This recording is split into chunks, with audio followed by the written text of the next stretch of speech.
Hey everybody, thanks for tuning in to Living in the Limelight, an Anton Scholl and Friends podcast where we discuss music from the artist and fan perspective.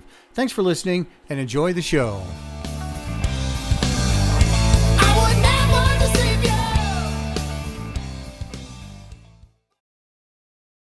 All right, welcome to another episode of Living in the Limelight. I'm your host, Anton Scholl, and with me, very special guest, Sylvie Thompson. How are you? I am good. And how are you doing? Very good. Good. Thank you. Thank you for joining me. Sure. Got a lot to find out about you because I see a lot about you on Facebook, local Arizona, but you, I find out, are not from here. No, I am not. Where are you originally from? I am from Montreal, Canada. That's where I was born. So I'm a Canadian citizen still, but I am legal. Just don't want to be. Yeah, right. There you go. All right. I came in the right way. All right. That's a whole different segment. No one will take you away. Right. So how did you end up coming out here? To make a long story extremely short, my dad had health issues. We went from Canada to Michigan to try to get him some help. And then from there, we ended up coming to the desert because they said it would be better for his health. So it was that kind of transition, just went straight to Michigan and ended up in Arizona. Wow. So how long have you been out here now? If I told you that, I'd probably give away my age, but a very long time. Long time. Okay. All right. We can use long time. That's good. Yeah. Well, I'm sure that it was a big change, though, coming from either, Canada, cold, Michigan, cold, and now you're out here in this and dealing with this weather. I'm sure that it was a kind of a shock to your system, and assuming that you're used to it by now. Well, do you really ever get used to the heat out here? I think my worst struggle was when we moved to Canada, we only spoke French. So we all had to learn the language. And I picked a lot of it up from a neighbor kid and the television. Oh. That's how I learned English.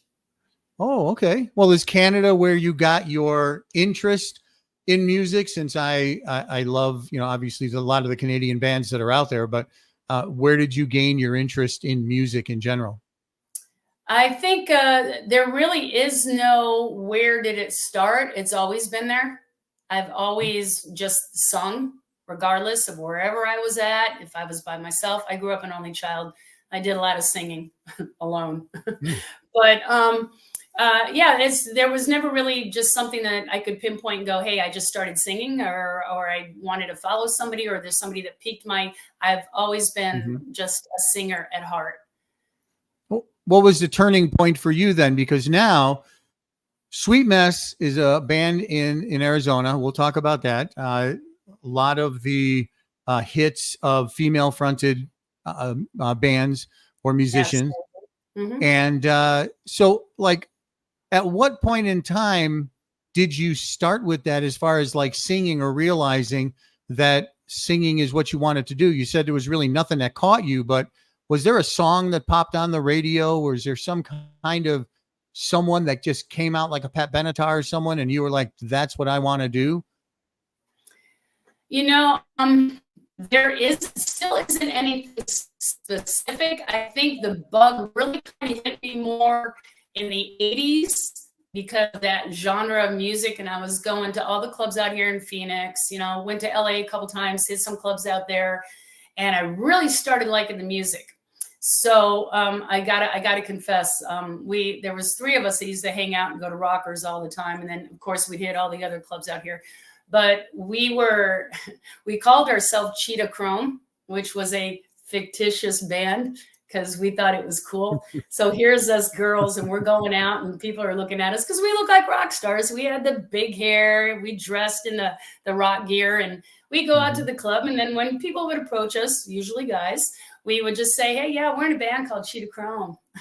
That never even happened. It was hilarious because nobody at that point knew they could even do anything as far as, talent wise. But that was our little niche, and on occasion people would recognize us as Cheetah Chrome, which never existed.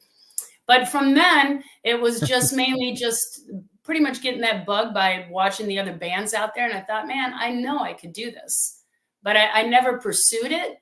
It didn't really go anywhere until later on in life. I'm a very late bloomer.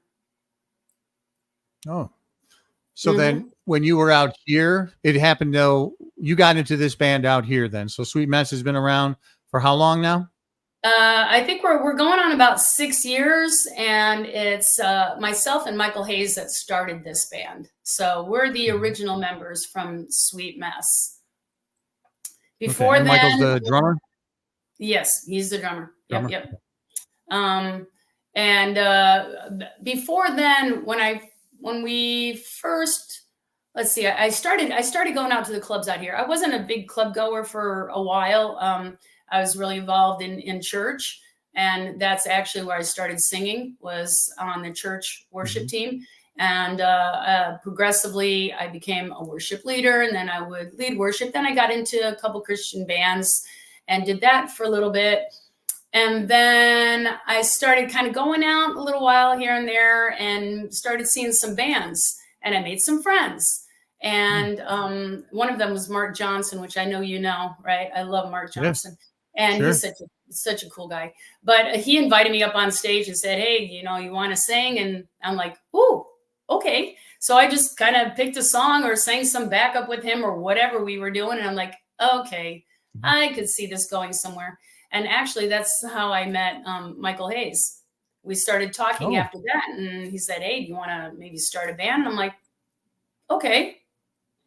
I guess we could give that a shot. And then that's how it turned around. It went from, my experience through church and my Christian bands, and then jumping into this classic Sweet Mess band, which is what it's always been pretty much the whole time. And you're right, it's all female fronted hits from artists that everybody recognizes, which is kind of cool because really no other female out here is doing all the girl stuff. A lot of them are mixing it up and just doing a lot of classic. Right. Right. And are there some that are, I guess, maybe not influences, but are there female vocalists that you kind of look up to more than others as far as like for how they sing or how they write? Yeah. Definitely Heart is huge. We went to, we got front row seats for Ann Wilson. This was out in Laughlin. We bought these tickets, and it was so cool because she was literally right there, right in front of her. Or she was right in front of us. And I mean, even to this day, even in her 60s, she's amazing. I mean, I don't know a woman that I could think of that sings way better than she does. She would be my number one, I would have to say. Wow. Yeah. Yeah, and all of the other ones that you do, I know you do. You done some Pat Benatar? Yeah, we do Pat Benatar. You do like Joan Jett. We do the Joan Jett. Blondie. Right. Right. Okay, Blondie. Yeah. Pretenders. We even do some hard stuff. We do Hailstorm. We do a little more poppy stuff. We do some Paramore. We do some oldies. We do the Ronettes. We do Aretha Franklin. But everything that we do, we put a little Sweet Mess twist to it. So it's pretty rocked up. It's not, just what you would hear on a record. We always take it up a notch. Kind of like everything we do, we bring our own little flair. Yeah. And I do want to talk about like what people can expect when they go to see a Sweet Mess show. But first I want to find out, it seems a little self-explanatory, but probably not in the sense of the name itself. So tell us how you came up with the name. Oh my God. That was kind of like a fluke. I started thinking, okay, Sylvie and Michael are starting the band. So we got S&M. Didn't want to call it that. So I'm like, what could we do that would kind of be kind of cool for this? And I'm like, well, I kind of consider myself a Sweet Mess. And then I just started dropping things. So I'm like, okay, this is kind of cool. It'd be S, Sylvie, Sweet, Michael, M, Mess. And and then it just came to be. I'm like, you know what? Sweet Mess is kind of cool. Let's just do it. Yeah. And then we added, the pink lips with the skull, and we always have our stage. We just recently took a picture of the stage again, because we generally will do that before show. And we've had like so many responses on that. You guys always have the best stage out there, and the way that you do your stage is like really pretty cool and amazing, and we like to put on a show. So that just kind of helps set the background for what is coming. So when people see all that up there, they're kind of like, okay, something's good's about to happen. And that's what we try to do. Well, yeah, let's talk about that, because, a lot of, we all go out, we see bands, we're both in bands, but, we probably seen our big share of bands where you show up and there's really no staging, shorts and a t-shirt up on stage and just kind of perform and get off. That's not what you see at a Sweet Mess show. So give us a little example as far as like your stage setup and what people can expect when they come to see your band. Well, if anybody's seen our photos that are out there, everyone in our band is required to take it up as far as your look. And it's really, it's pretty 80s looking. So I say late 80s, early 90s rock and roll style. So we're bringing back that old look. But Michael Scott Annis, that is playing bass right now and brings a lot of the vocals to the band. He's the one with the really long, dark hair, and it's full and poofy, and he's always got like the coolest stage clothes, the big belts with the the cross buckle or what have you. I mean, everyone has their sense of style, but they have to have a sense of style, and it's got to be a little over the top. Yeah, you won't catch us in jeans and t-shirts and sneakers or whatever. But I mean, and to that, I don't mean any disrespect to anybody that's playing a 4-hour cover band, because they're out at the clubs, they're doing what they love, but they don't have the same vision that we do. So it's just a little bit of a different vision. We want to take it over the top, and we want to bring something more than what you're just going to go see when you go to. There's some great cover bands out here, really great cover bands. But you'll see the big difference between our stage wear, our stage look, the show that we bring, the energy. We don't just stand behind a mic and just play or sing or whatever. I mean, we are energetic. We're all over the place on the stage. There's interaction with the guitar players. It's a show. It's a show. It's Well, I think that's what it's all about, is entertaining them, not just the music alone, but actually putting on a stage show that really draws the people in. And you guys do a pretty good draw, and you seem to have a really good following out there, and I think it's great because people can come out there to enjoy the music. They know the songs, they can dance to the songs, and then you play such a wide style of music. It's not like it's a tribute band to where you're only playing Pat Benatar songs.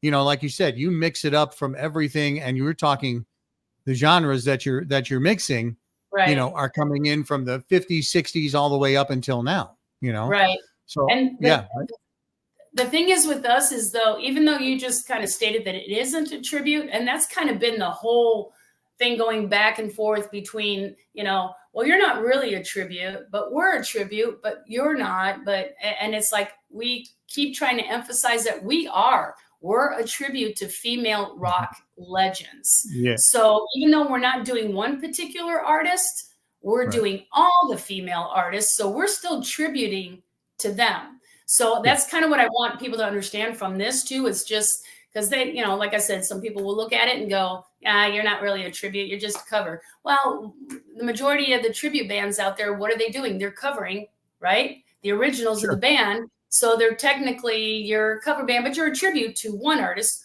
We're a tribute to all female rock legends. So we are a tribute, and we're trying to still kind of get that across. Some people are getting it, and they're understanding, and they're hiring us as a tribute.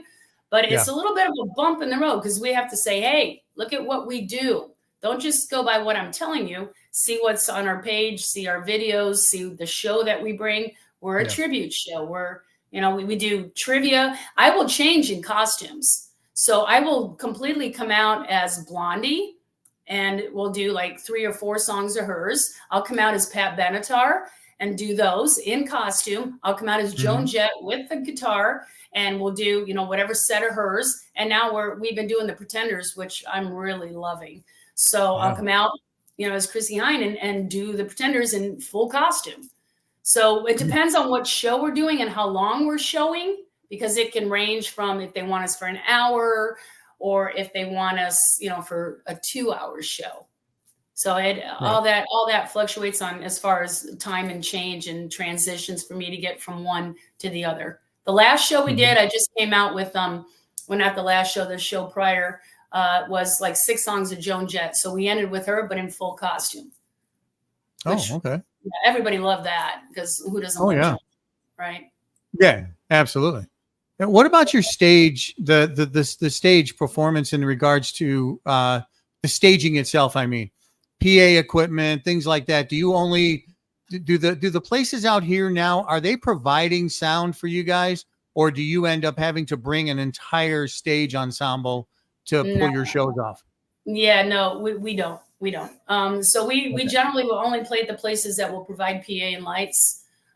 We do have, you know, a couple sound guys that if we need to, if it's a really good gig and they don't provide the PA, we can call them up and we just kind of work that into the financial, you know, the payout and what have you.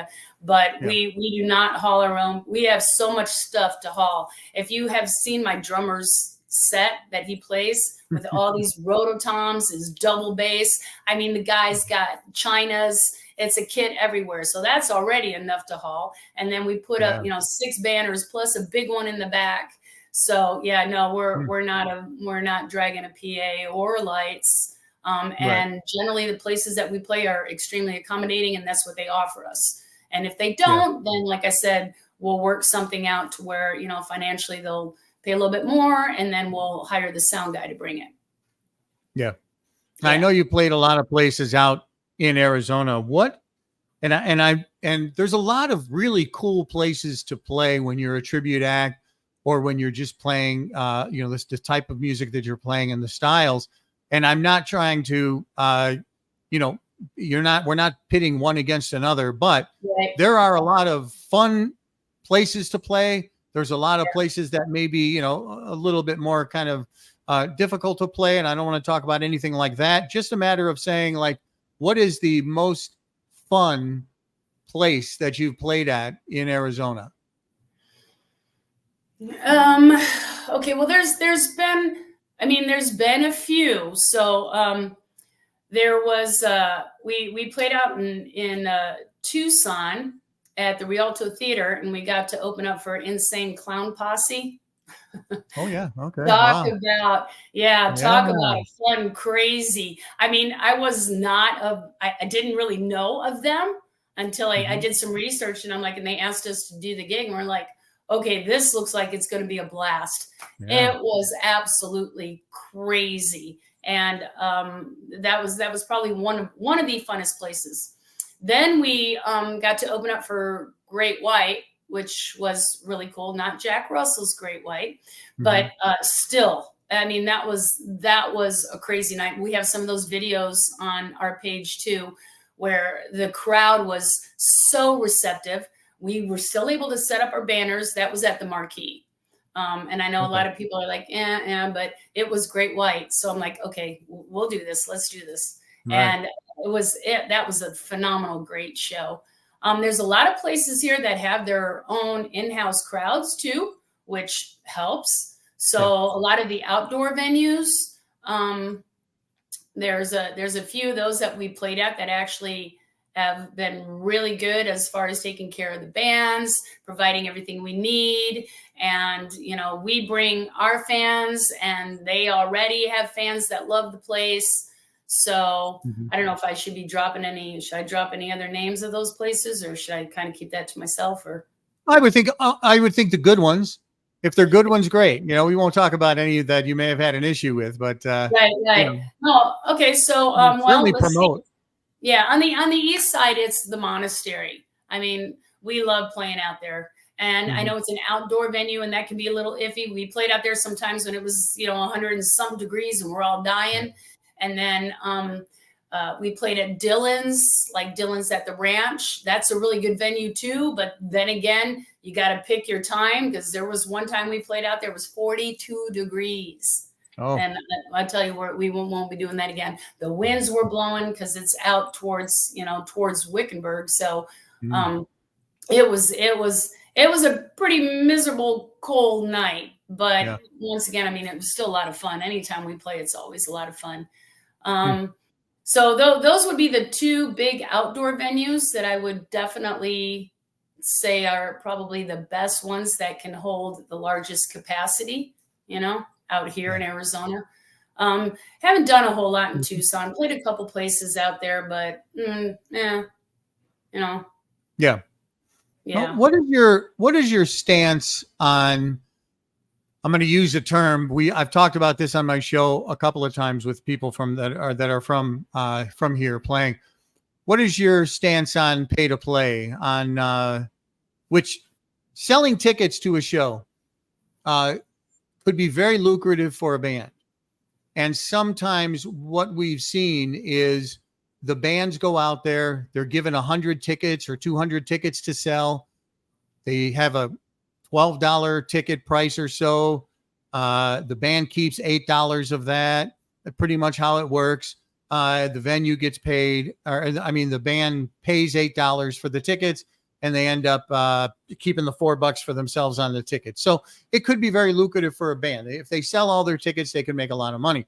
Unfortunately, what we've seen out there is that a lot of these bands give away the tickets. They end up having to pay the promoter for all of those tickets. And then unfortunately, a lot of people don't show up to the venue, and they're kind of expecting the other bands to bring their people, Right. and that doesn't. So what's your stance on that, and how do you guys feel about doing that? Well, to be completely honest with you, we kind of stay away from the pay to play. We've only done that once, and that was with Great White, and that was because it was Great White. And once again, that was a phenomenal show. We were I think we were just a handful of tickets away from, being the band that opens the direct support to them. There was another band from Prescott that was really good, and they beat us by a handful, but our crowd was once again still amazing. And it was kind of interesting because by the time Great White left, the crowd had already started to dwindle down. So I've noticed that a lot of people are leaving shows earlier now than what they used to. Before COVID, we'd be out and it'd still be 2:00 in the morning, and the bands would still be playing, like at Kimmy's. They had their local bands that played there all the time, and those guys would go till 1, then they'd go sometimes to 1:30, and then the bar would start to shut down. Now it seems like 11 or 11:30, you might be pushing it, and the crowd goes, they're gone. Anyways, back to the pay to play. Prefer not to. So it's just one of those things. A lot of musicians I talk to would rather not go that way either. I think a lot of them do it in hopes that they're going to get noticed and recognized and maybe go somewhere at this stage in our life, because we're all past our 50s. We're in it to have fun. We want to bring a great show. We kind of want to still make, decent money off of it. We're not looking to get rich, but we want to play in the best places that provide, best crowds and our crowd and all that. But pay to play, I don't think too many musicians are thrilled about that, to be honest with you. At least that's what I hear when I'm out there, Right. No, I agree. Yeah. Right. What is your process of choosing a song? And are there some songs that you kind of don't really want to play, but know you have to? And have you had any kind of issues with the members of the band saying, oh, come on, I really don't want to do that one? Are there any free birds in the song? No.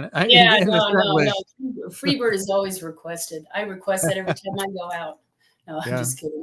I don't, because that annoys everybody. Freebird. No, generally what we do is we pick the songs on YouTube that have huge hits. So we don't do anything below a certain number of hits. So it's got to be way up on the top. So everything we do is a top hit. And usually if there's ever a little bicker about something, it's because it's a little more difficult for, the guitar player. And it's like, oh, suck it up, Buttercup. You can do it. But that's the only time. And that was only one song from one guitar player, and he still played it every time. And it was a great hit, and everybody loved it. So it's like, no, it's usually, we don't do anything that nobody recognizes. Every time we do something, it's always a song that people know, and the majority of the time they love it. The last gig at the monastery, some guy came up and said, and put a tip out there for us and said, this is for playing, Be My Baby by the Ronettes. And I'm going, okay, all right. That's one you wouldn't think you'd get tipped on, right? And then I had some other guy that said $50 if you do Hailstorm again, Freak Like Me. I'm like, okay, guys, here we go. One more time, we'll do it twice. So, I mean, there's everything we do, from the kind of hard stuff we do Pretty Reckless also, which is kind of like in that genre, a little harder. But then we do, like I said, we do the Be My Babies and the Aretha Franklin, but we rock it. So it's not slow, melodic, put you to sleep music. It's like we kick it. We always bring our own. So what's been the most challenging? As far as songs for you, first I would say most challenging musically maybe, and then most challenging for you vocally.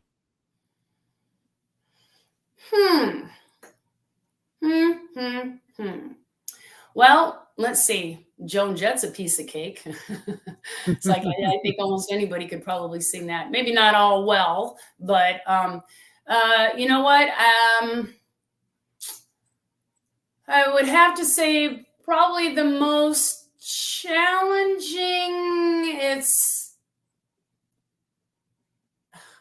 I don't know. I guess I'd have to say maybe Heart a little bit, because, geez, it's Ann Wilson. It's like, okay, let's come on, Sylvie, can you bring it?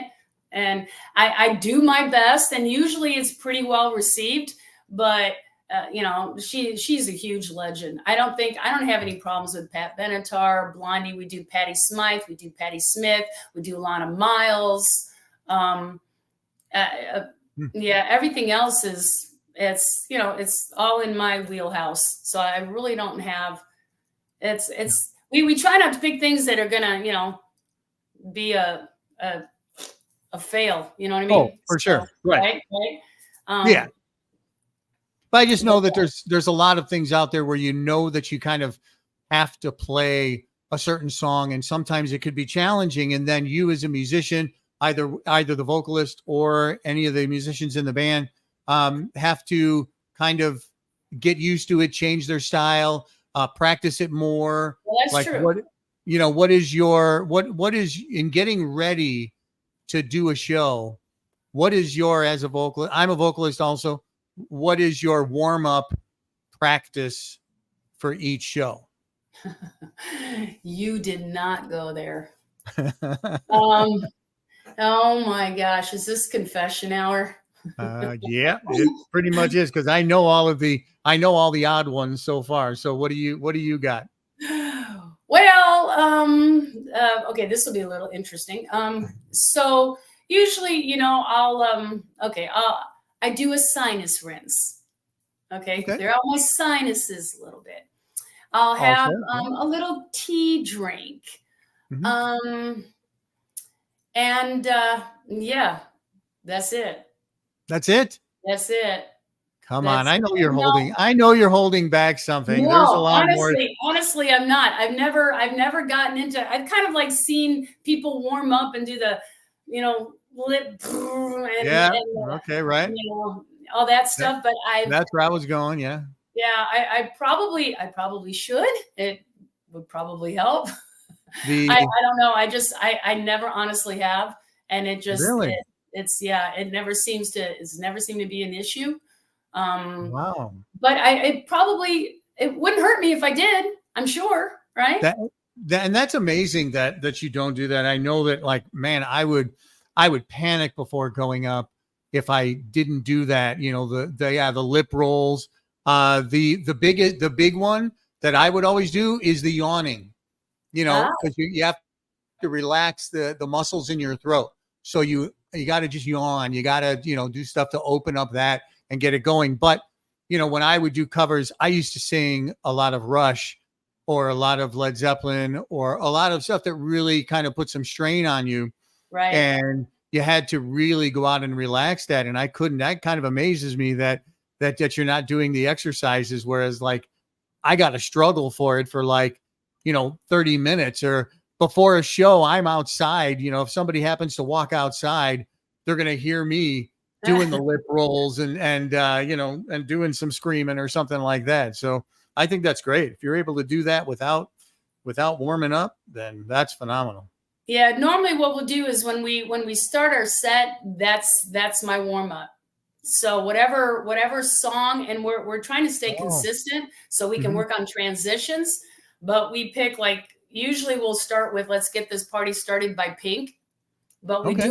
we do a hard version of it, so it's not the poppy Pink, but she's still a female rock legend. So what we do with that one, to me that's my warm up. So once I Mhm. get that, I'm usually good. Don't have issues as long as we have a good sound guy. So I mean, we played in a lot of places where you're going, what the heck? The sound was Oh, just yeah.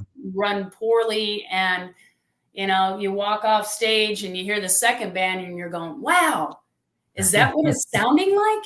And they're like, Yeah. yeah, this is like, the sound is really weird tonight, or it's really off. And I'm like, oh, great. Because on stage seems to be okay. But Yeah. once you get off, who knows what's out there, right? I don't Right. know. That can be disappointing. Yeah. Is stage volume an issue for you guys? How do you handle the stage volume as far as, I mean, you go through a PA, right? Everything goes through a PA for you. So Yeah. do you keep your stage volume fairly low? Whereas a lot of bands, they kind of need to have that stage volume higher because, one, the intensity of the songs they're playing, and two, a lot of people like me, I'm also a bass player. I got to hear that thump. I got to hear that. Right. How do you set up your shows to where in-air monitors, regular monitors, normal stage volume, or loud stage volume? Where are you at? Well, nobody likes wearing in-ears.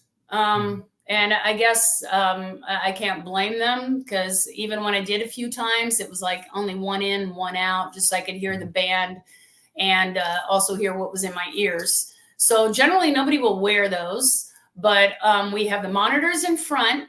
So there's multiple monitors. I'm in all of them. Vocals are in all of them.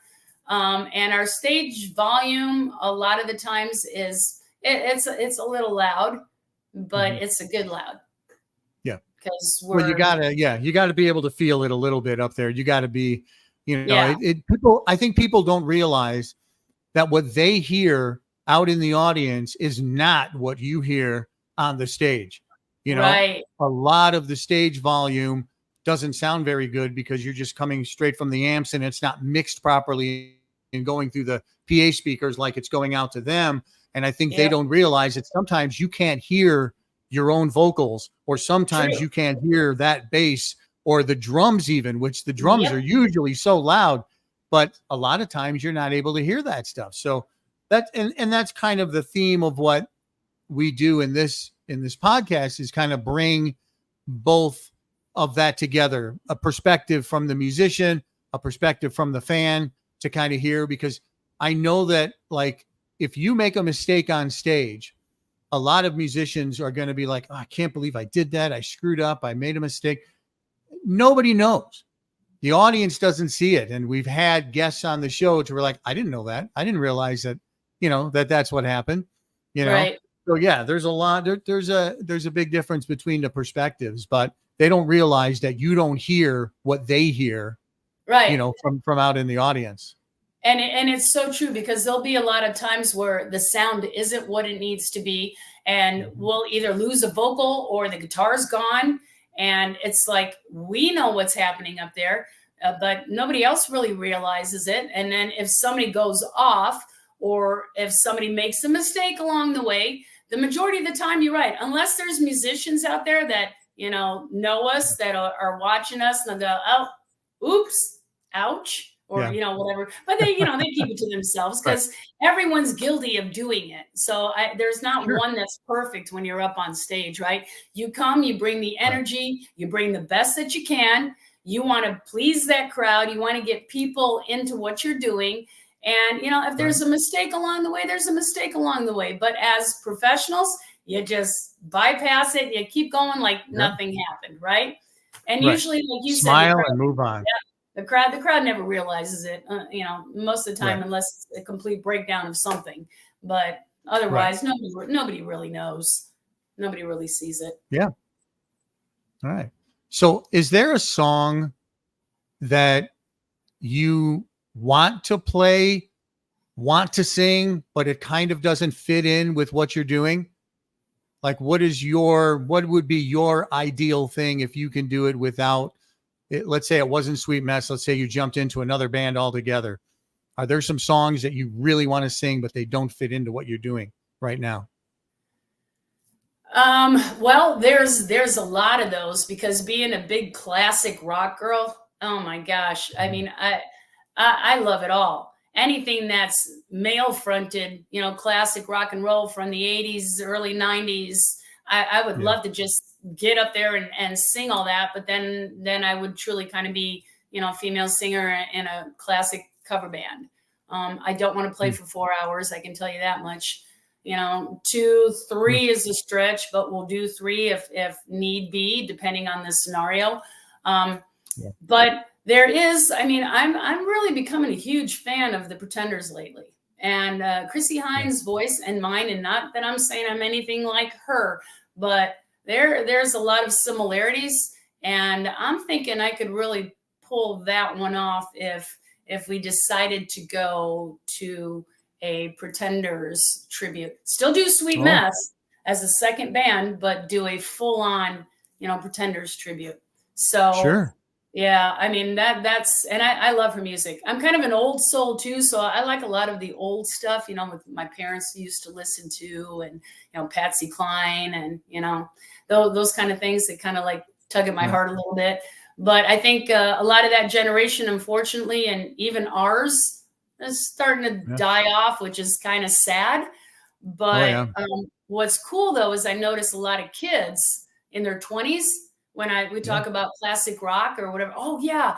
Oh, I love Ozzy, or I love, AC/DC. Oh yeah, I love Pat Benatar, Joan Jett.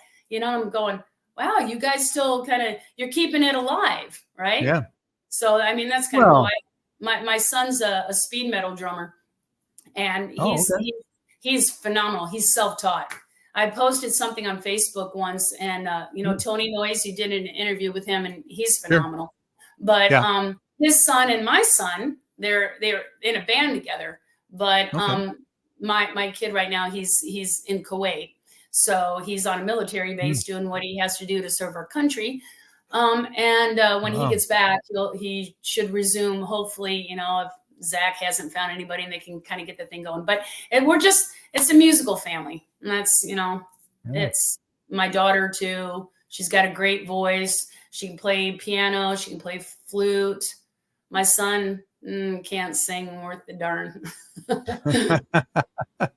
Well, boy, is he a great drummer. He's probably going to hate that I said that. I love you, Bryce. Anyway. Well, but that's good to hear that there's music in the family. I think I am the only musician in my entire family. Wow. Either side. I'm like the only one. I don't know how that happened, but yeah, but I'm the only one in there. None of my kids. That is a surprise. Yeah. I would. Well, all right. So just a couple of last little goofy things now, because just kind of having fun here. As far as musicians, are you just looking at the singers, or do you have musicians? And the reason I ask this question, do you have musicians that you would love to play with, let's say to make your ideal band? Okay, I know you already have the ideal band. I get that part of it. If you were to have the ideal band that can back you up with a drummer, a bass player, and a guitar player, who would they be? See, I said I wasn't going to ask real hard questions, but that one's hard. That one's way too difficult. I mean,